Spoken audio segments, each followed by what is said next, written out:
Hello बच्चों, स्वागत है आप सभी का एक और नई वीडियो में। आशा करता हूँ सभी बहुत अच्छे से होंगे। चलिए शुरू करते हैं आज की वीडियो में मैं कक्षा 10 में सामाजिक विज्ञान से पॉलिटिकल साइंस जो आपकी बुक है, राजनीति विज्ञान लोकतांत्रिक राजनीति से संबंधित इंपॉर्टेंट क्वेश्चन लेकर आया हूँ। एमसीक्यू जितने भी हैं तो उनको हम आज देखने वाले हैं। ठीक है। और इसी के साथ मैं आपको यही बताने जा रहा हूँ आज कि आप कैसे वीडियो को डाउनलोड कर ये सारी पीडीएफ कैसे डाउनलोड कर सकते हैं और अपनी बोर्ड की तैयारी और अच्छे से कर सकते हैं। ठीक है। चलिए शुरू करते हैं आज की पहले वीडियो और उसके बाद आगे बात करेंगे। ठीक है। चलो। और आप लोग जितने बच्चे आज बैठे हैं यहाँ पे लाइव आ चुके हैं मेरे साथ, अपना कहते हैं वीडियो देख रहे हैं, आप अपनी कॉपी लेके बैठ के अपने क्या कर सकते हैं, मैं क्वेश्चन बोलता रहूँगा और आपने क्या करना है, अपने नोट्स भी बनाते रहने हैं, साथ के साथ अपने आंसर लिखते रहने हैं, ताकि आपकी प्रैक्टिस भी अच्छी होती है, आपका रिविजन हो जाए इसी वीडियो में कंप्लीट। ठीक है।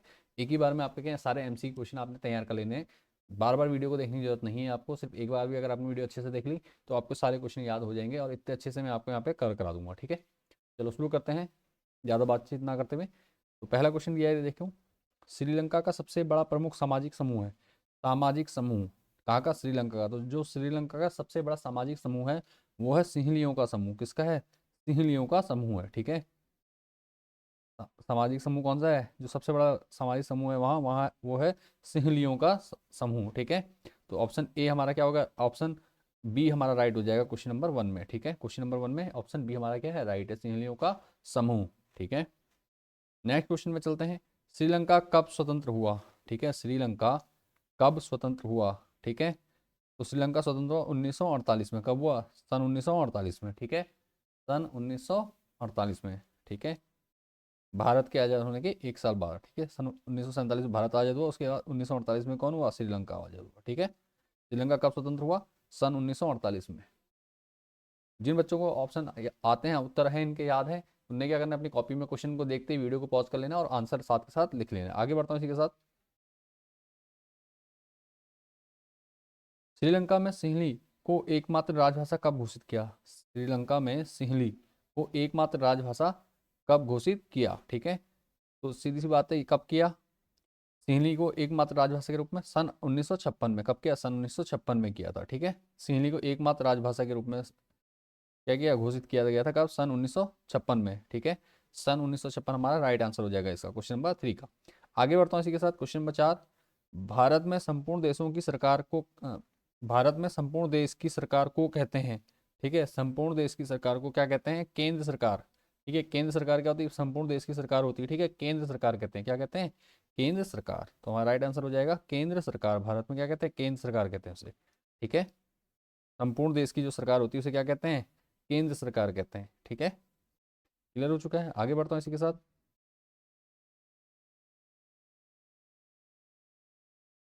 अगला क्वेश्चन है, देखो क्वेश्चन नंबर 5।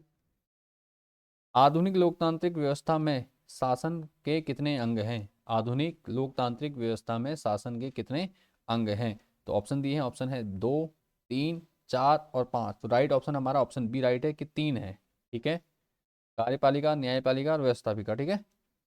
टोटल कितनी है? 3 है ना। ये हो गए। ठीक है। एक मिनट में बॉक्स बना देता हूँ। ठीक है। हाईलाइट कर देता हूँ इसको, आपको दिखाई देगा ये आराम से ये। ठीक है। तो आधुनिक लोकतांत्रिक व्यवस्था में कितने हैं? आधुनिक लोकतांत्रिक व्यवस्था में क्या है? व्यवस्था में शासन के कितने अंग है? तो कुल कितने अंग है? 3 अंग है।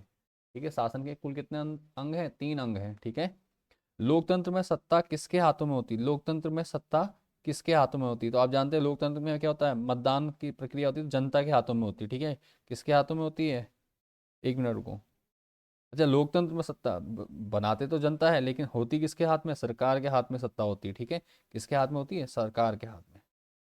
ठीक है। तो ऑप्शन बी हमारा क्या हो जाएगा? राइट हो जाएगा। Option B. लोकतंत्र में सत्ता किसके हाथों में? तो सत्ता तो सरकार के हाथों में ही होती है ना। ठीक है। तो ऑप्शन बी राइट हो जाएगा। ठीक है।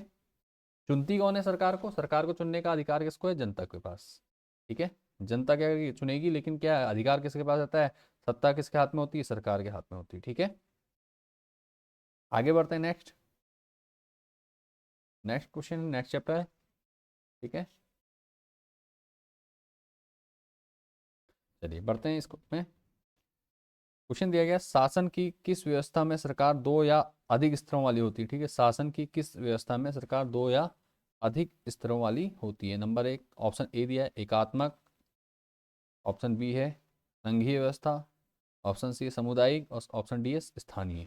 ठीक है, तो जो हमारा राइट आंसर हो जाएगा, शासन की किस व्यवस्था में सरकार दो या दो से अधिक स्तरों वाली होती है, तो वो है स्थानीय स्वशासन। ठीक है, स्थानीय स्वशासन व्यवस्था। ठीक है, क्या है? स्थानीय स्वशासन। ठीक है, स्थानीय स्वशासन में क्या होता है? दो या दो से अधिक स्तरों वाली होती है, ठीक है, सरकार। ठीक हो गया। चलिए आगे बढ़ते हैं नेक्स्ट क्वेश्चन की ओर।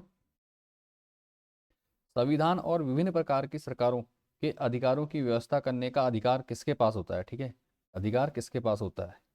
ठीक है, तो ये जितने इंपॉर्टेंट क्वेश्चन हैं उनको मैं कराते हुए जा रहा हूँ, तो आपने ध्यान से क्या करना, तैयार कर लेना अच्छे से। और एमसीक्यू कहीं से भी कुछ भी पूछा जा सकता है, तो इसमें ये नहीं सोचना है कि हमने सिर्फ किसी चैप्टर से दो कर दिए, चार कर दिए याद, तो हमारा काम बन जाएगा। कहीं से कुछ भी आ सकता है, और कम से कम वन लाइनर और एमसीक्यू आपके 20 से 22 नंबर के आने हैं, तो इसने आपने क्या करना, अच्छे से तैयार कर लेना है। ठीक है, चलिए, तो अगला क्वेश्चन, संविधान और विभिन्न प्रकार की सरकारों के अधिकारों की व्याख्या करने का अधिकार किसके पास होता है? ठीक है, संविधान और विभिन्न प्रकार की सरकारों के। ठीक है, तो किसके पास होता है अधिकार? अधिकार किसके पास होता है? न्यायालय के पास होता है। किसके पास होता है? न्यायालय के पास होता है। ठीक है, किसका? संविधान और विभिन्न प्रकार की सरकारों के अधिकारों की व्याख्या कौन करता है? न्यायालय करता है। ठीक है, न्यायालय करता है। ठीक हो गया, न्यायालय के पास अधिकार होता है केवल, और कोई नहीं कर सकता। ठीक है, आगे बढ़ते हैं। निम्नलिखित में से जो संघ सरकार की विशेषता नहीं है वह बताइए। ठीक है, संघ सरकार की विशेषता नहीं है, ठीक है, वो बताना हमको। तो पहला क्या है? दो स्तरों की सरकारें होती हैं। दोनों सरकारों को संविधान द्वारा शक्तियां प्राप्त होती, बिल्कुल होती हैं। ठीक है, राज्य सरकार को शक्तियां केंद्र सरकार से प्राप्त नहीं, ये नहीं होता, ऐसा गलत है। राज्य सरकार को शक्तियां केंद्र से प्राप्त नहीं होती हैं, ठीक है, ये गलत हो जाएगा। तो हमारा ऑप्शन जहाँ तक है सी होगा। ठीक है, अगला ऑप्शन भी पढ़ लेते हैं पहले। दोनों सरकारों के अपने अलग अलग अधिकार क्षेत्र हैं। ठीक है, तो बिल्कुल है अपने अपने अलग अलग अधिकार। तो ऑप्शन सी हमारा क्या है? राइट आंसर है कि विशेषता नहीं है। ठीक है, ये क्या है? संघ सरकार की विशेषता नहीं है ये। ठीक है, ये संघ सरकार की विशेषता बिल्कुल भी नहीं है। ठीक है, तो हमारा ऑप्शन क्या? सी राइट हो गया। इसी के साथ बढ़ता हूँ नेक्स्ट क्वेश्चन में। साथ आकर संघ बनाने का उदाहरण है, साथ आकर संघ बनाने का उदाहरण है। ठीक है, ऑप्शन बोला है, तो कौन? भारत, संयुक्त राज्य अमेरिका, बेल्जियम या जापान। तो भैया संघ साथ आकर, ठीक है, साथ आकर संघ बनाने का कौन है? संयुक्त राज्य अमेरिका। ठीक है, संयुक्त राज्य अमेरिका। ठीक है, संघ बनाने का तो ये है किसका? संयुक्त राज्य अमेरिका का है। ठीक है, संघ बनाकर बनाने का, ठीक है, एक साथ आकर संघ बनाया जाए, इसमें संयुक्त राज्य अमेरिका। ठीक है, यूएससी से कहते हैं, यूनाइटेड स्टेट। ठीक है, और आगे बढ़ते हैं नेक्स्ट क्वेश्चन की ओर। नेक्स्ट क्वेश्चन है आपका, निम्नलिखित में से कौन सा राज्य साथ लेकर चलने वाला संघ का उदाहरण है? ठीक, उदाहरण नहीं है, साथ लेकर चलने वाले संघ का उदाहरण नहीं है। ठीक है, चलिए देखते हैं इसका ऑप्शन। ऑप्शन ए है Bharat, option B Belgium, option C Spain, option D है स्विट्जरलैंड। तो जो साथ लेकर नहीं चलता वो कौन सा है? स्विट्जरलैंड। ठीक है, कौन सा है? ऑप्शन डी हमारा राइट हो गया, स्विट्जरलैंड। हम इसको हाईलाइट कर देंगे। अब इसी के साथ मैं आपको एक बार स्क्रीन पे ले जाता हूँ। अगर आपको पीडीएफ डाउनलोड करनी है जिन बच्चों को, तो वो कैसे डाउनलोड कर सकते हैं, और इसके अलावा जिन बच्चों को इंपॉर्टेंट क्वेश्चन की टॉप 30 क्वेश्चन की पीडीएफ परचेज करनी है वो कैसे करेंगे, वो भी मैं आपको बताता हूँ। ले चलता हूँ आपको कंप्यूटर स्क्रीन पर, और वहाँ से आप क्या करेंगे, आपको दिखा देता हूँ कि आपने कैसे तैयारी करनी है। ठीक है, अपना डाउनलोड कैसे कर सकते हैं, कैसे परचेज कर सकते हैं आप लोग।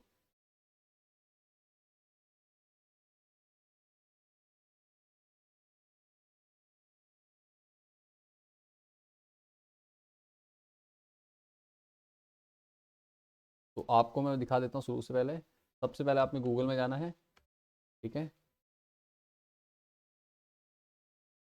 आपको अपने मोबाइल पे जो भी ब्राउज़र है आपका, ब्राउज़र ओपन करके गूगल पे जाके सीधे प्रवीण जोशी क्लासेस टाइप कर देंगे।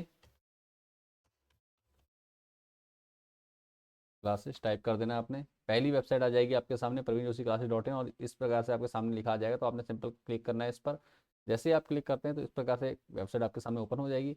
तो आपने क्या करना है, वेबसाइट में नीचे जाके भी आप डाउनलोड कर सकते हैं यहाँ से। ठीक है, स्क्रॉल करेंगे नीचे, इस प्रकार से आपको सारे इंपॉर्टेंट चीज़ें मिल जाएंगी। Sample paper, top 30 question, previous year question paper, half yearly के अगर चाहिए हो तो जिन बच्चों को, तो वो डाउनलोड कर सकते हैं। सभी चीज़ें हैं यहाँ पर आपको मिल जाती हैं। आपने जाना कहाँ, अगर टॉप 30 क्वेश्चन चाहिए तो आपने सीधे टॉप 30 क्वेश्चन में जाना। टॉप 30 क्वेश्चन में अभी वार्षिक परीक्षा के लिए आप तैयारी करें तो वार्षिक परीक्षा के इसमें क्लिक करना। देखिए टॉप 30 क्वेश्चन में जाएंगे, टॉप 30 क्वेश्चन के बाद वार्षिक परीक्षा 2025 वाला जो है आपका टॉप 30 क्वेश्चन वार्षिक परीक्षा, तो इसमें जाना है। इस पर क्लिक करने के बाद आपने थोड़ा सा स्क्रॉल कर लेना है।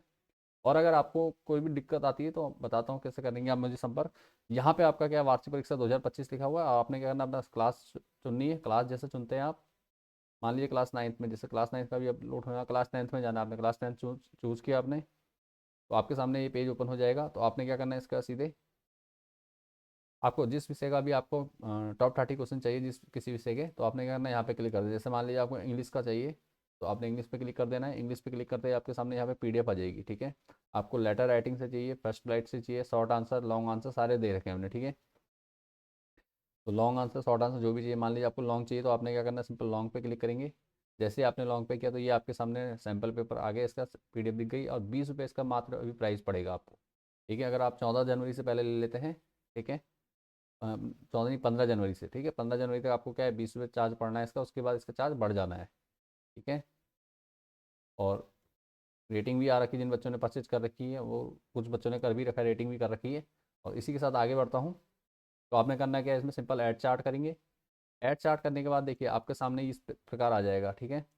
तो आपने क्या करना, व्यू चार्ट पे क्लिक कर देना है। व्यू चार्ट पे क्लिक करते हैं सामने इस प्रकार से आ जाएगा। यहाँ पे क्वांटिटी हमेशा देख लीजिए, एक पीडीएफ की एक ही रहनी चाहिए आपकी, ज़्यादा करेंगे तो आपका चार्ज बढ़ जाएगा, ठीक है। जैसे प्राइस बढ़ाएंगे तो इसका चार्ज बढ़ जाएगा, ठीक है। तो आपने चार्ज नहीं बढ़ाना है, सिंपल एक ही रखनी है। इतना करने के बाद हमने क्या करना, अगर कुछ और करना है, अपडेट करना चार्ज में, कूपन कोड अगर आपको दिया गया है तो कूपन कोड यूज़ कर सकते हैं आप। कूपन कोड यूज़ करेंगे तो आपको क्या छूट मिल जानी है, ठीक है। कूपन कोड में इस वीडियो के एंड में आपको बता दूंगा इसमें, ठीक है, जिससे आपको क्या और भी सस्ती पड़ जाएंगी पीडीएफ, ठीक है। तो चलिए आगे बढ़ता हूँ। इसी के साथ क्या करना है, आपने सिंपल यहाँ पे प्रोसीड टू चेकआउट क्लिक कर देंगे यहाँ पर। जैसे आपने क्लिक कर दिया, यहाँ पे आपने अपनी डिटेल भरनी है। मैं जैसे डिटेल भर दे रहा हूँ, ये डिटेल मैंने भर दी है। सामने इधर पेमेंट गेटवे आएगा, पेमेंट पे यहाँ पे क्लिक करें, प्लेस ऑर्डर पे क्लिक कर देंगे आप। प्लेस ऑर्डर पे क्लिक करते ही क्या होगा, आपके सामने पेमेंट पेज ओपन हो जाएगा। तो ये पेमेंट पेज ओपन आ गया, अमाउंट लिखी आ रही है। अब मैं 1 मिनट पेमेंट कर देता हूँ, ठीक है।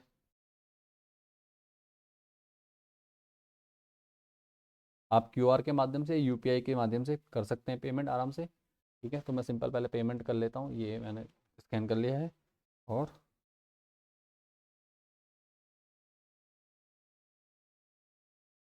ये मैंने पेमेंट कर दी है, ठीक है।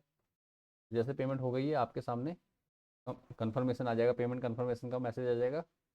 और आपने कुछ नहीं करना है, सीधे आप रिडायरेक्ट हो जाएंगे पेज पर।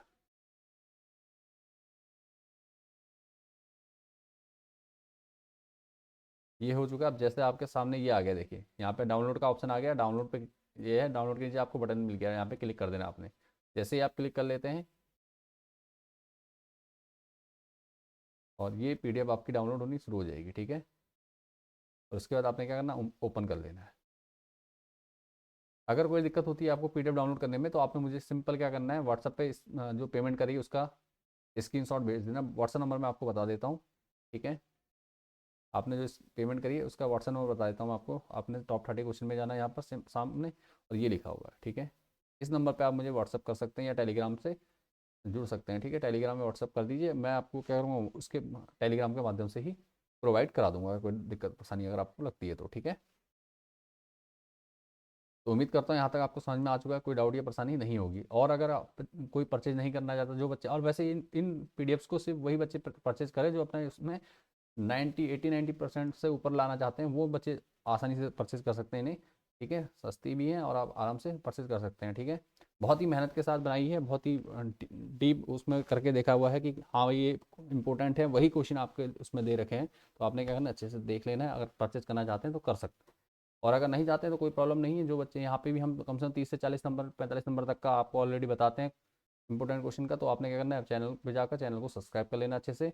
और वीडियोस दे रखी सारी डिटेल के साथ, सारे करा रहे हैं इंपॉर्टेंट क्वेश्चन की। तो आपने क्या करना, अच्छे से इन वीडियोस को देख लेना है और अपनी तैयारी कर लेनी है, ठीक है।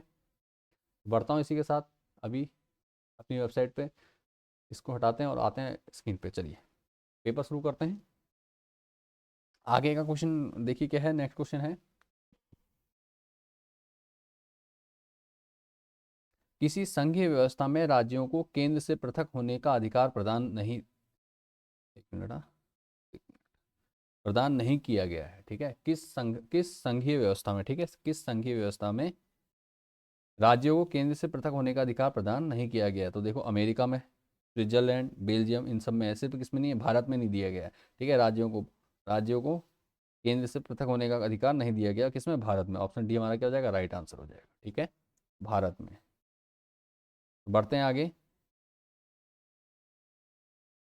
नेक्स्ट क्वेश्चन है, वास्तविक विकेंद्रीकरण की दिशा में एक बड़ा कदम किस वर्ष उठाया गया। ठीक है, वास्तविक विकेंद्रीकरण, ठीक है, वास्तविक विकेंद्रीकरण की दिशा में एक बड़ा कदम कब उठाया गया, सन 1992 में। कब उठाया गया, सन 1992, राइट आंसर है इसका। इसको क्लिक कर लेते हैं। ठीक है, ऑप्शन आप लोग खुद पढ़ लीजिए, मैं राइट आंसर सीधे बताने लग जाता हूँ। ठीक है, नहीं तो काफ़ी लंबी वीडियो हो जाएगी, और वीडियो को ज़्यादा लंबा ना करते हुए ज़्यादा से ज़्यादा क्वेश्चनों को कवर कर लेते हैं इस वीडियो में। नेक्स्ट क्वेश्चन में चलते हैं। क्वेश्चन नंबर 8 है, नगर निगम के अध्यक्ष को कहा जाता है। ठीक है, नगर निगम का जो अध्यक्ष होता है उसे क्या कहा जाता है, उसे कहा जाता है मेयर। क्या कहा जाता है, मेयर कहा जाता है। नगर निगम के अध्यक्ष को क्या कहते हैं, मेयर कहते हैं। ठीक है, निगम के अध्यक्ष को क्या कहा जाता है, मेयर कहा जाता है। क्लियर हो गया। आगे बढ़ते हैं। वर्तमान समय में भारतीय संघ में कुल कितने केंद्र शासित राज्य हैं। तो केंद्र शासित राज्य कुल कितने हैं, टोटल 8 केंद्र शासित राज्य हैं। ठीक है, कितने हैं, 8 हैं इस समय। वर्तमान में कितने हैं, 8 राज्य हैं। ठीक है, तो हम इसमें करते हैं हाईलाइट। और टोटल राज्य कितने हैं, राज्य हैं 28 राज्य हैं, और 8 केंद्र शासित राज्य हैं। ठीक हो गया। नेक्स्ट क्वेश्चन है, निम्नलिखित में से कौन सा संघीय राज्य नहीं है। निम्नलिखित में से कौन सा संघीय राज्य नहीं है। ठीक है, संघीय राज्य।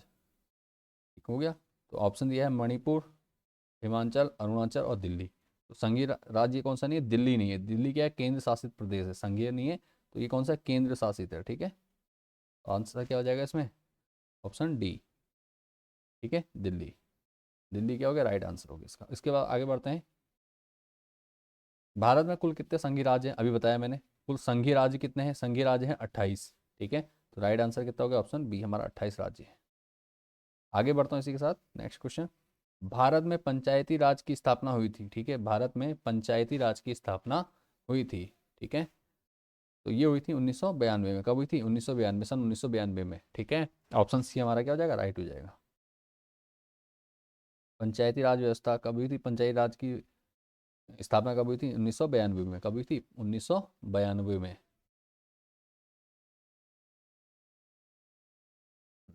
आगे बढ़ता हूँ। नेक्स्ट क्वेश्चन, क्वेश्चन नंबर 13, निम्नलिखित में से किसमें महिलाओं के लिए आरक्षण सुनिश्चित है। ठीक है, निम्नलिखित में से किसमें महिलाओं के लिए आरक्षण सुनिश्चित है। ठीक है, तो विधानसभाओं में, लोकसभा में, या पंचायती राज संस्थाओं में और राज्यसभा में। तो इसका राइट आंसर है ऑप्शन सी, पंचायती राज संस्थाओं में। ठीक है, पंचायती राज संस्थाओं में महिलाओं के लिए क्या आरक्षण सुनिश्चित है। ठीक है, पंचायती राज व्यवस्थाओं में क्या है, संस्थाओं में क्या है, महिलाओं के लिए आरक्षण सुनिश्चित है। ऑप्शन सी हमारा क्या हो गया, राइट हो गया इसका। आगे बढ़ते हैं इसी के साथ नेक्स्ट क्वेश्चन में। संविधान में उल्लेखित 3 सूचियों में से निम्नलिखित में से कौन सा समवर्ती सूची में शामिल है। समवर्ती सूची में शामिल है, तो समवर्ती सूची का जो विषय है वो क्या है, शिक्षा है। ठीक है, समवर्ती सूची में क्या शामिल है, शिक्षा। ठीक है, समवर्ती सूची में क्या आता है, शिक्षा आता है। ठीक है, तो 14 का ऑप्शन ए हमारा राइट हो जाएगा। ठीक हो गया। बढ़ते हैं नेक्स्ट क्वेश्चन की ओर इसी के साथ। नेक्स्ट क्वेश्चन है, संघात्मक शासन प्रणाली में अधिकारों का विभाजन होता है।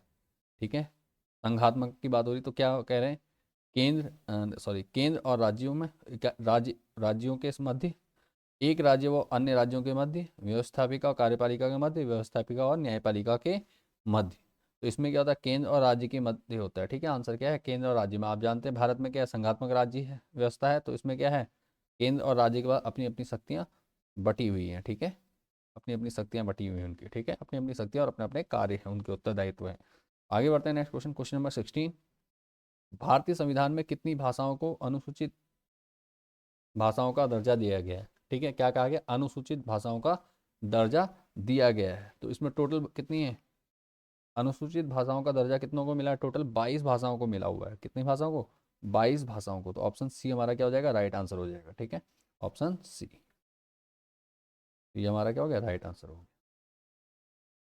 ठीक है, टोटल 22 भाषाएं हैं जिनको क्या अनुसूचित भाषाओं का दर्जा मिला है। आगे बढ़ते हैं नेक्स्ट चैप्टर में। नेक्स्ट चैप्टर में चलते हैं। नेक्स्ट चैप्टर का क्वेश्चन है,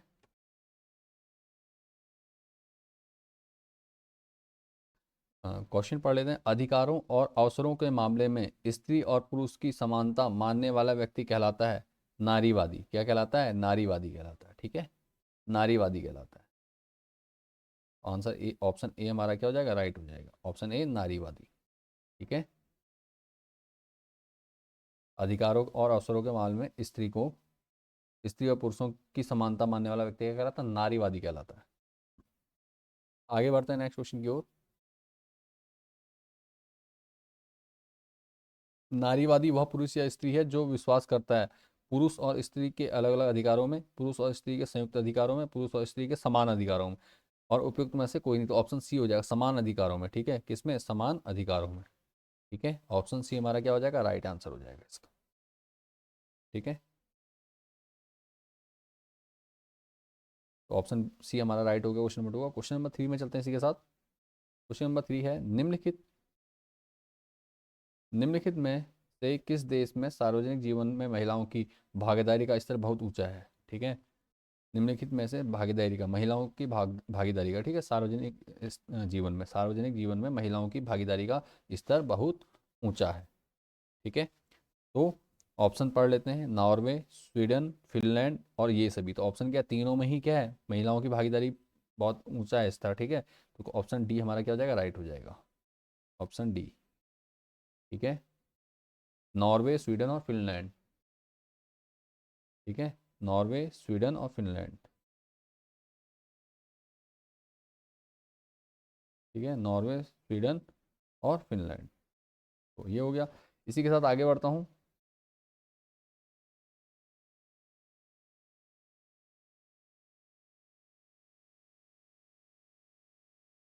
क्वेश्चन नंबर 4 है, निम्नलिखित में से किन देशों में सार्वजनिक जीवन में महिलाओं की भागीदारी का स्तर सबसे ऊंचा है? अच्छा, एक मिनट।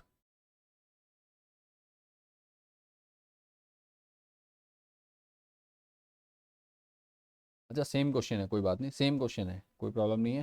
ठीक है, तो सेम क्वेश्चन है, क्वेश्चन नंबर 4, और लेकिन आंसर अलग अलग हैं। ठीक है, तो आप यहाँ पे ध्यान देना है हमने। तो यूरोप देशों में, ठीक है, किन देशों में, तो यहाँ पे क्वेश्चन बदल दिया, वहाँ देशों के नाम दिए थे, यहाँ पे क्या दे दिया?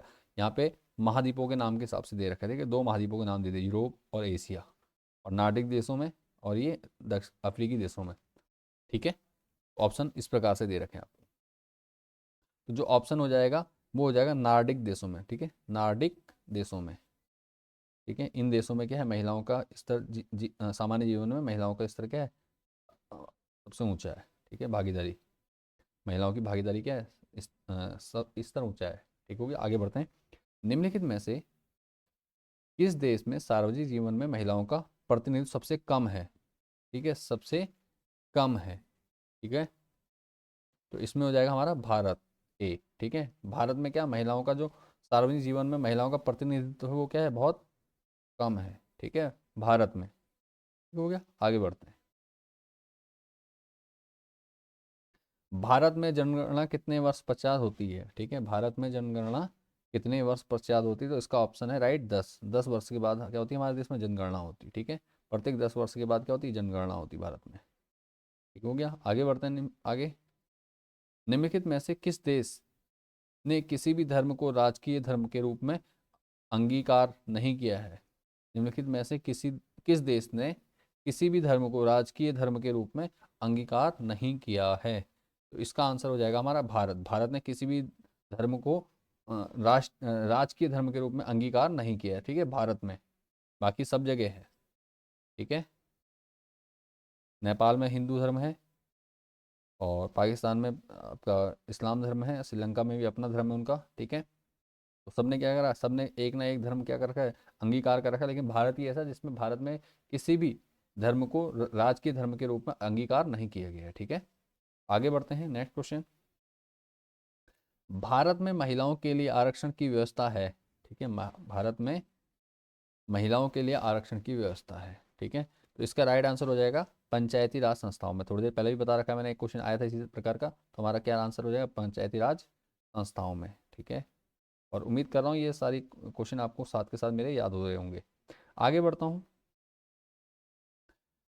भारत के संविधान में किस अनुच्छेद द्वारा छुआछूत को समाप्त किया गया? ठीक है, भारत के संविधान द्वारा, ठीक है, किस अनुच्छेद द्वारा, ठीक है, संविधान के किस अनुच्छेद द्वारा छुआछूत को समाप्त किया गया? ठीक है, तो छुआछूत को जो समाप्त किया था वो है अनुच्छेद 17। कौन सा है? अनुच्छेद 17। अनुच्छेद 17 में छुआछूत को समाप्त किया गया है। ठीक है, क्लियर हो गया? भारत के संविधान के किस अनुच्छेद द्वारा छुआछूत को समाप्त किया गया? तो आंसर हो जाएगा आपका अनुच्छेद 17। यहाँ तक क्लियर हो चुका है। बढ़ते हैं नेक्स्ट चैप्टर की ओर, चैप्टर 4। चैप्टर 4 कंप्लीट करते हैं इसका। लोकतंत्र व्यवस्था में सबसे अलग दिखाई देने वाली संस्था है। ठीक है, लोकतंत्र व्यवस्था में सबसे अलग दिखाई देने वाली संस्था है क्या? राजनीतिक दल। ठीक है, सबसे अलग दिखाई देने वाली संस्था कौन सी है? राजनीतिक दल। ठीक है, राजनीतिक दल क्या होते हैं? अलग दिखाई देते हैं लोकतंत्र में। ठीक हो गया, हमारा राइट आंसर हो चुका है। नेक्स्ट क्वेश्चन में चलते हैं। निम्नलिखित में से राजनीतिक दल का कार्य है, निम्नलिखित में से राजनीतिक दल का कार्य है। दल चुनाव लड़ते हैं। ठीक है, दल अलग अलग नीतियों और कार्यक्रमों को मतदाताओं के समक्ष रखते हैं। सही है। दल ही सरकार बनाते हैं और चलाते हैं। सही है, तीनों सही है। तो इसका मतलब ऑप्शन डी, उपयुक्त सभी तीनों क्या है? सही है। तो ऑप्शन डी हमारा क्या हो जाएगा? राइट हो जाएगा। ठीक है, ऑप्शन डी हमारा राइट आंसर है। ठीक है, अब जितने भी, अब जैसे इस प्रकार के क्वेश्चन आ रहे हैं, देखो ये इंपॉर्टेंट क्वेश्चन क्या है, अगर ये एमसीक्यू में आता है तो ठीक है। अगर एमसीक्यू में नहीं आता और पूछ लिया जाता है राजनीतिक दल के कार्य क्या है, ठीक है, राजनीतिक दल के कार्य क्या है, तो आपके पास देखो तीन ऑप्शन आपको यहाँ दे रखे हैं। ऑप्शन के तौर पे दे रखा है कि राजनीतिक दल क्या करते हैं? चुनाव लड़ते हैं। राजनीतिक दल अलग अलग नीतियों और कार्यक्रमों को मतदाताओं के समक्ष रखते हैं। और राजनीतिक दल क्या करते हैं? दल ही सरकार बनाते हैं और चलाते हैं। ठीक है, तो ये तीन लक्ष्य कार्य हमें यहाँ पे पता चल रहा है। तो जब भी आप क्वेश्चन को पढ़ते हैं इस प्रकार, तो आपने क्या करना है, एक क्वेश्चन में ही आपने इसने अच्छे से पढ़ लेना है कि उससे कम से कम आपके 4 से 5 नंबर क्लियर हो जाए। अगर पेपर में क्वेश्चन आता है, चाहे वो किसी भी रूप में आ जाए, जरूरी नहीं कि एमसीक्यू के रूप में है या 1 लाइन के रूप में आए या 2 नंबर्स में आ जाए, किसी भी मार्क्स में आ जाएगा, तो अगर आपने इसको ध्यान से पढ़ रखा है तो आपने क्या करना है, इस पर आपको 100% नंबर मिलेंगे। ठीक है, ऐसे ही प्रश्न चुन के हम क्या करते हैं, पीडीएफ में रखते हैं आप लोगों के लिए, ताकि आप लोगों के मार्क्स एक ही क्वेश्चन को करने से आपके क्या हो, ज़्यादा से ज़्यादा मार्क्स आ सकें। और कैसे भी प्रकार से आपका आ जाए, तो आपने क्या करना, अच्छे से तैयार कर लेना है उसको। ठीक है, पीडीएफ सारी आपके काम की है, तो आपने क्या करना, अच्छे से पूरी वीडियो को देखना है और वीडियो को देखकर अपनी तैयारी कर लेनी है। बढ़ते हैं नेक्स्ट क्वेश्चन की ओर। निम्नलिखित में से जमानत निर्माण में महत्वपूर्ण भूमिका निभाते हैं। ठीक है, निम्नलिखित में से जमानत निर्माण में महत्वपूर्ण भूमिका निभाते हैं। ठीक है, नहीं सॉरी, जमानत कर रहा हूँ, जनमत, माफ कीजिएगा गलत हो गया, तो जनमत निर्माण में। ठीक है, निम्नलिखित में से जनमत निर्माण में, तो जनमत निर्माण में क्या करते हैं, एक देखिए, राष्ट्रपति, मुख्यमंत्री, प्रधानमंत्री, इनका जनता से कोई संबंध नहीं है। सिर्फ किसका संबंध है? मेन राजनीतिक दल का। राजनीतिक दल क्या करता है? जनमत निर्माण में महत्वपूर्ण भूमिका निभाता है। ठीक है, राजनीतिक दल, क्योंकि राजनीतिक दल आपने देखा है, राजनीतिक दल कहाँ से बनता है? जनता के द्वारा ही बनता है। ठीक है, जनता, तो जनता से संपर्क में कौन रहता है? राजनीतिक दल रहता है। तो आंसर हमारा राजनीतिक दल हो गया, राइट आंसर राजनीतिक दल। ठीक हो गया, आगे बढ़ता हूँ इसके बाद। भारत में डॉट डॉट व्यवस्था है। ठीक है, बहुदलीय, एक दलीय, गठबंधन और द्विदलीय। ठीक है, भारत में व्यवस्था है, कौन सी व्यवस्था है आप जानते हैं? कौन सी है? बहुदलीय व्यवस्था है। ठीक है, बहुत सारे दल हैं, उनमें से जो बहुमत से जीतता है उसी को क्या मिलती है? सरकार चलाने को मिलता है। ठीक है, बहुदलीय सरकार, बहुदलीय है। ठीक है, भारत में क्या है? बहुदलीय। राइट आंसर हमारा क्या हो जाएगा? राइट आंसर हमारा ये बहुदलीय। ठीक हो गया, तो यहाँ तक क्लियर हो चुका। आगे बढ़ता हूँ इसी के साथ।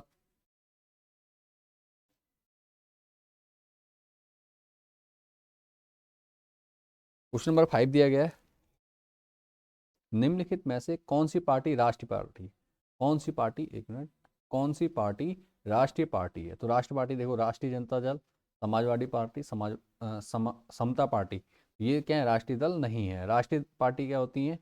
ठीक है, राष्ट्रीय पार्टी कौन सी होती है? जो सरकार चलाती है, जो ज़्यादातर सीटें जीतकर सरकार चलाती है देश में। ठीक है, तो कौन सी पार्टी ऐसी राष्ट्रीय पार्टी कौन सी है? राष्ट्रीय पार्टी हमारी B, option B, BJP, Bharatiya Janata party, जिसके अभी प्रधानमंत्री चल रहे हैं, वर्तमान में सरकार चल रही है। कौन सी? प्रधानमंत्री कौन है भाजपा के?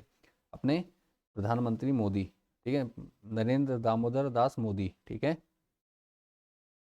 तो ऑप्शन क्या है? राष्ट्रीय पार्टी कौन सी है? बीजेपी, बीजेपी है। कांग्रेस भी आपकी क्या है? राष्ट्रीय पार्टी है। ठीक है, बीजेपी और कांग्रेस, भारतीय राष्ट्रीय कांग्रेस। ठीक है, तो ये दोनों क्या है? राष्ट्रीय पार्टियां हैं आपकी। इसके अलावा चीन में शासन करने वाली अकेली पार्टी कौन सी है? चीन में शासन करने वाली अकेली पार्टी कौन सी है? ठीक है, तो जो चीन में पार्टी करती है, सॉरी, चीन में शासन करने वाली अकेली पार्टी है वो है कम्युनिस्ट पार्टी। कौन सी है? Communist party. ठीक हो गया, कम्युनिस्ट पार्टी। चीन में शासन करने वाली अकेली पार्टी कम्युनिस्ट पार्टी है। ठीक हो गया, कम्युनिस्ट पार्टी की ध्यान रखिएगा। आगे बढ़ते हैं क्वेश्चन नंबर 7 में। निम्नलिखित में से किस देश में द्विदलीय व्यवस्था है? ठीक है, द्विदलीय व्यवस्था है। निम्नलिखित में से किस देश में द्विदलीय व्यवस्था है, ये आपको बताना है।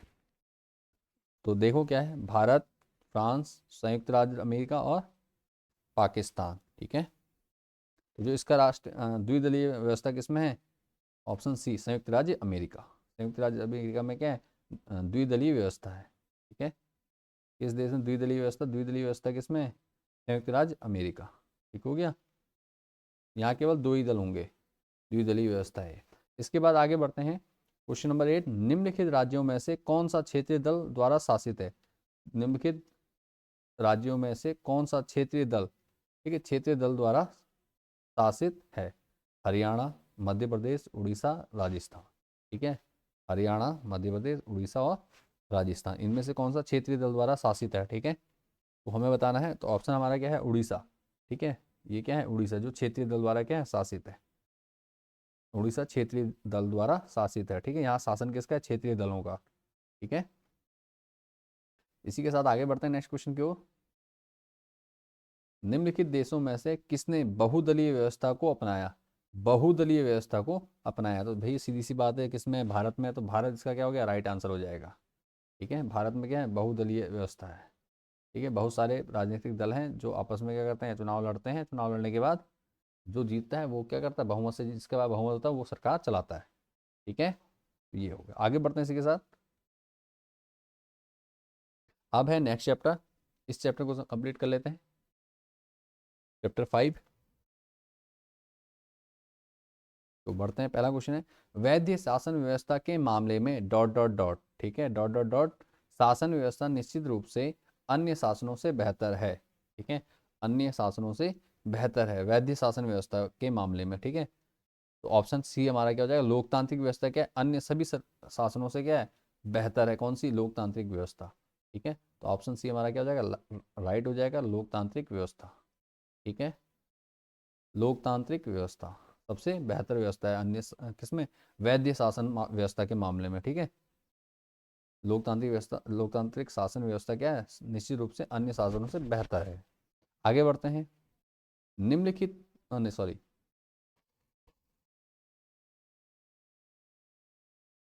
उस प्रक्रिया, ठीक है, उस प्रक्रिया को क्या कहते हैं जिसमें लोकतंत्र के निर्णय कायदे कानून के अनुसार लिए जाते हैं? ठीक है, लोकतंत्र के निर्णय कायदे कानून के अनुसार लिए जाते हैं, तो उसे कहते हैं पारदर्शी प्रक्रिया। क्या कहते हैं? पारदर्शी प्रक्रिया। क्लियर है? क्या कहते हैं? पारदर्शी प्रक्रिया कहते हैं। हो गया, उसे पारदर्शी प्रक्रिया कहा जाता है, जिसमें क्या होता है? लोकतंत्र के निर्णय किस कायदे और कानून के अनुसार लिए जाते हैं। ठीक है, तो ये हो गया। आगे बढ़ते हैं नेक्स्ट क्वेश्चन में। नेक्स्ट क्वेश्चन है, लोकतांत्रिक सरकारों में नहीं होता है पारदर्शिता। होती भैया लोकतांत्रिक सरकारों में नियमित और निष्पक्ष चुनाव भी होता है, त्वरित निर्णय नहीं होता है। ठीक है, पास करना पड़ता, टाइम लगता है इसमें, कानून निर्माण पे खुली चर्चा ये होती है। इसमें ऑप्शन सी हमारा क्या होगा? नहीं होता है पूछा, तो सी ऑप्शन हमारा क्या होगा? यहाँ पे राइट हो जाएगा, सी ऑप्शन को हम टिक करेंगे। ठीक है, तो हमारा ऑप्शन सी क्या है? राइट हो जाएगा, आंसर है यहाँ पर। ठीक है, त्वरित निर्णय, क्वेश्चन नंबर 5 का सी ऑप्शन हो गया। ठीक है, आगे बढ़ते हैं इसके बाद। नेक्स्ट क्वेश्चन है इसका, जो कि लास्ट क्वेश्चन भी है इस चैप्टर का। तो लोकतांत्रिक व्यवस्था आधारित होती है, ठीक है, लोकतांत्रिक व्यवस्था आधारित होती है। तो लोकतांत्रिक व्यवस्था किस पर आधारित होती है? लोकतांत्रिक व्यवस्था देखो क्या है? राजनीतिक समानता पर, राजनीतिक विषमता पर, न्यायिक वितरणपूर्ण पर और ये सभी। ठीक है, तो किस पे होती है लोकतांत्रिक व्यवस्था? ये होती है राजनीतिक समानता पर, राजनीतिक समानता पर होती है। ठीक है, किस पे होती है? राजनीतिक समानता पर।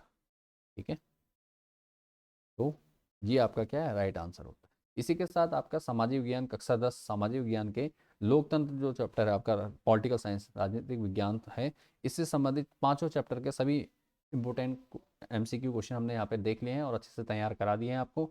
आपने क्या करना है, वीडियो को पूरा देख लिया है तो वीडियो को देख लिया, अगर वीडियो पसंद आई तो वीडियो को लाइक ज़रूर कीजिए और दोस्तों के साथ शेयर कीजिए। वीडियो पसंद आई होगी आपको और कुछ, अगर आपने कुछ भी सीखा आज की वीडियो में तो वीडियो को ज़रूर शेयर करें और कमेंट लिख के भेजें कि आपको ये वीडियो, इस प्रकार की वीडियो किस प्रकार कैसी लग रही है और क्या आप इस प्रकार की और वीडियो हमारे चैनल पर चाहते हैं। ठीक है, इंपॉर्टेंट क्वेश्चन की या कुछ और अगर आपको चाहिए बोर्ड एग्जाम से रिलेटेड तो आप हमें कमेंट कर सकते हैं। ठीक है, और इसी उम्मीद से कि आप लोग अच्छी तैयारी कर रहे हैं, साथ में आप लोग अच्छी तैयारी करते रहिए, पढ़ते रहिए। बोर्ड एग्ज़ाम 2024 हाँ 25 की, ठीक है, बोर्ड एग्ज़ाम 2025 की आपको हार्दिक शुभकामनाएं अभी से, और अच्छे से मेहनत कीजिए दिल लगा करके। ठीक है, और अच्छे से तैयारी कीजिए। मिलते हैं नेक्स्ट वीडियो में, तब तक के लिए bye and take care. Video को देखने के लिए धन्यवाद।